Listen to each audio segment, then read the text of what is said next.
Guys, and welcome back to my YouTube channel. If it is your first time, thank you so much for tuning in, and if you're a returning subscriber, please don't forget to hit that red subscribe button to be a part of my family. You guys, my baby is crying. My baby is crying. Oh gosh, I need to go get him. Okay, so guys, the little man is here. He's right here, like right here. He's playing down here.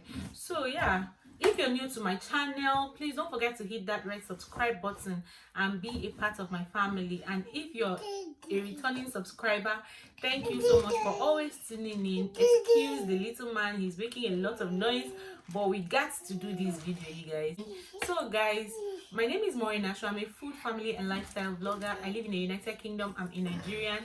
You guys, for the past 10 months I've been nursing and breastfeeding, and today I felt like I should share with you guys some of the tips that have really helped me all through this period in breastfeeding. Yeah, I'm a second-time mom. I already have a first daughter, and I breastfed her for at least, oh gosh, this boy will not just allow me to talk. You see, if I keep quiet, he will keep quiet. If I talk, he will start talking. Okay, yeah. So I don't want to waste your time, you guys. I'm so sorry about that. So for my first child, I breastfed her for 9 months, and this is my second baby, and we are 10 months now. We are almost getting to 11 months while on breastfeeding. And so today I thought I would share with you guys some of the tips that that have really helped me these 10 months. I just thought I should share with you guys some of those tips. I hope you enjoyed this video, and please, if you do not forget to give it a thumbs up and like it, share if you can, subscribe, and be a part of my family.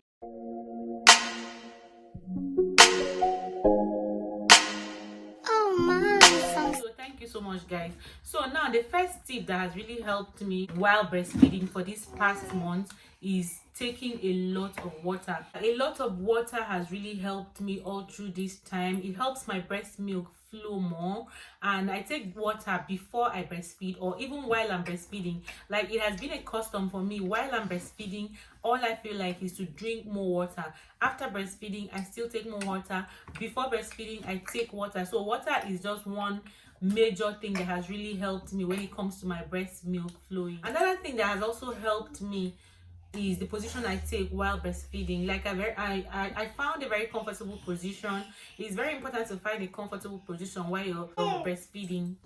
I'm gonna say hi, guys. Say hello, guys. Say hi, guys. Say hi, guys. Okay, guys, so this is Obi. Obi is officially 10 months. Obi, say hi, guys.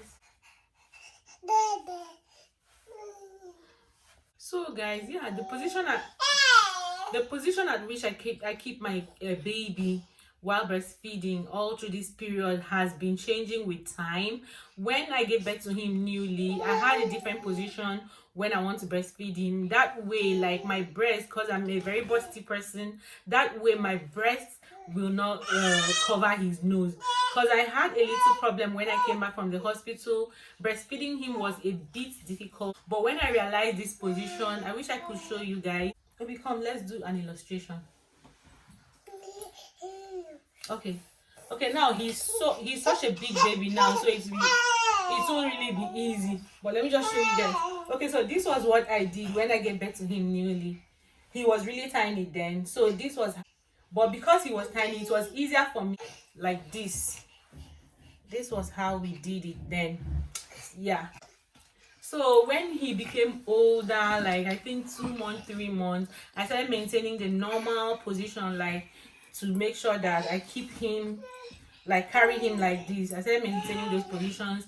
I'll put him on this side and then turn him and put him on this side. I maintained those positions. So my position also changed when he became much older. When he became much older, say from his 6, 7, 8 months, sometimes we would just lie on the bed and I'll lie down by my side and then breastfeed him.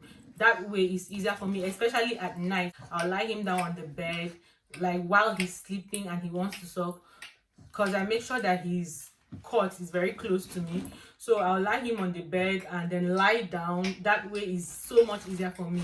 So those are the 3 different positions that I've really maintained. And another thing I also do is to make sure that I find a very comfortable position that where I can rest my back while I'm feeding him.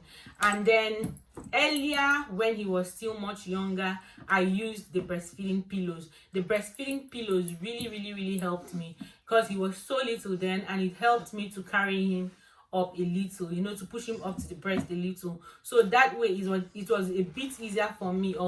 I didn't really need to strain to bring myself down, because that way I would have had like backache or, you know, side ache and all that. So I didn't really experience those side ache because I tried to position myself very well to breastfeed him. So positioning is very important. So that's my second tip. So another thing I experienced was the fact that my boobs were leaking sometimes. Like, it would be so full, and because my baby doesn't suck, like, my baby sucks, but because my baby is already full and won't suck so much as I produce, my boobs will be leaking so much. This happened to me a lot. This happened to me even up till when I was 7 months. Like, my boobs will literally be leaking so much.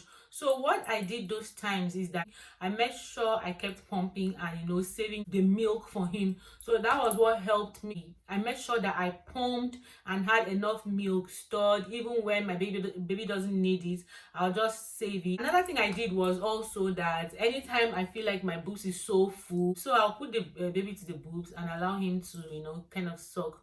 That was what I did, and I pumped so much. Like, I pumped so much. When I got tired of pumping, another thing I was also doing is to use my hand to express. I expressed, like, with my hands and put in a bottle and, you know, cover it and leave, put it in the fridge for my son. So I did that. So that's, I think, the 3rd or the 4th tip. So another thing I experienced also is the fact that sometimes my breast would be so hard and painful. I went through that. So those times, what I did those times, and those times is really difficult for the baby to suck, because when he's trying to suck, he's not really coming out so much.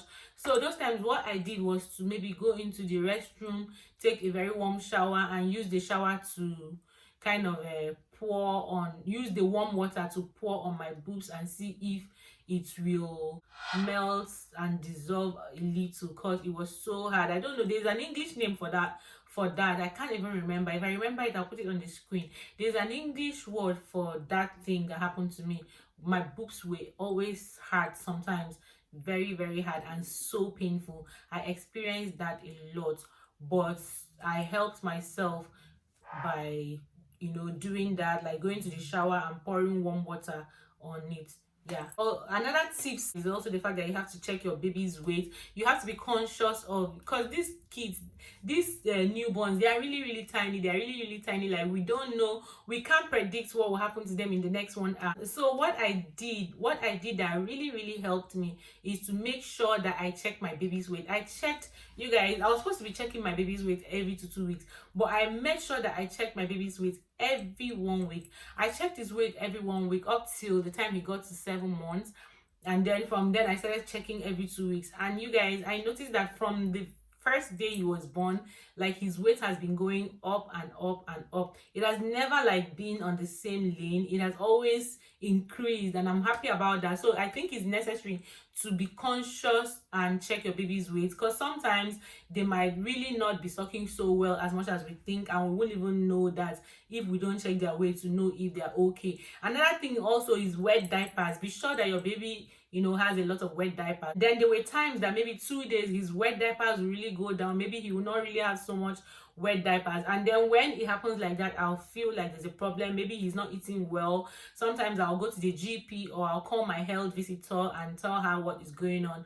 But then it has never, like, increased to the 3rd day. It's always the highest I experienced very small wet diaper is maybe 1 or 2 days. So he was always having a lot of wet diaper. So I was so conscious of that. So I think it is very important to be conscious, to watch and be sure that your baby still has wet diapers. And if your baby is not having his diapers or her diapers the way it used to be, then you have to go to the GP or call your health visitor. So I did that a lot. Anytime I noticed that his wet diapers have decreased, like he's not really weeing or pooing the way he used to, if I notice that and it's up to 2 days, I'll call the health visitor and let her know what is going on, and let the doctor check him and know what is going on. So yeah, that's one of the tips. I think it's necessary to find out if your baby's diapers is always very wet and how much your baby is faring. That is so important. When I had my baby, I think the first 1 week I wasn't producing enough milk,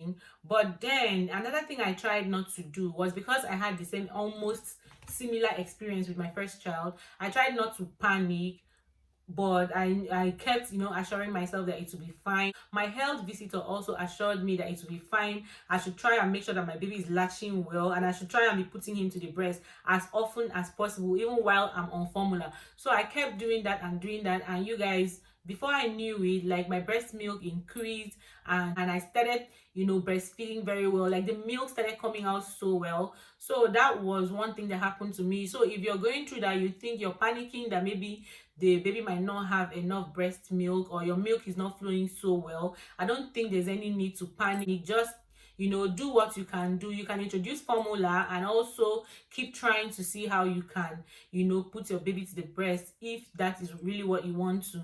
And I promise you that I think it will flow, because that was what I went through. I thought it was not going to flow, but I didn't panic at all. I was just patient, and like the breast milk started flowing very well, and I was able to breastfeed my baby, and I'm still breastfeeding my baby. So the last and the final tips that I want to give you guys is that when you give birth to your baby, the first milk that comes out from you as a mom is called the colostrum. It is very, very important for you to let your baby have that milk, because that milk contains a lot of antibodies that will help to fight any infection, and it will help to boost your baby's immune system. So it is very important. Be conscious of it. If you're a new mom or a mom to be, that first milk, don't joke with it. Make sure that your baby takes it. Yeah, and thank you so much guys for always watching and always tuning in. And please don't forget to like this video if you like it, and share it. Send a comment in the comment section. What has it been like for you while breastfeeding? What tips do you have to share with us? In the comment section, you can also share it. So thank you so much guys for always tuning in, and I'll see you guys in my next one. Bye guys.